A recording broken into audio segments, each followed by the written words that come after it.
అమెరికాలో మన దేశంలోకి మళ్ళీ ప్రచార ఆర్పాటాలు తక్కువ. ఎన్నికల సందర్భంలో ఎక్కువగా టెలివిజన్స్ మీదనే డిపెండ్ అవుతారు. మొత్తం ఒక పార్టీ తరపున పోటీ చేయాలి అంటే అధ్యక్ష పదవికి పోటీ పడుతున్న అభ్యర్థులందరూ బహిరంగ చర్చలో పాల్గొంటారు. ఒకళ్ళనొకళ్ళు మాట్లాడుకుంటారు. వాటిట్లో ఒకళ్ళ పాలసీలను ఒకళ్ళు విమర్శించుకోవడమా లేకపోతే తమ వైఖరి ఏంటో చెప్పుకుంటారు. ఇదంతా చూసిన తర్వాత అందులో ఎవరు బెటరు అన్నటువంటి మార్కులు వేస్తారు.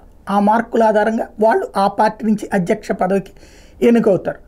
ఇట్లాంటి రెండు పార్టీల తరపున అక్కడ రెండు పార్టీల ప్రభుత్వం ఇదే కాబట్టి ప్రజాస్వామ్యం కాబట్టి అట్లాగా రెండు పార్టీల తరపున ఎన్నికైనటువంటి అధ్యక్షులు టీవీ ముందుకు వచ్చి మాట్లాడాలి.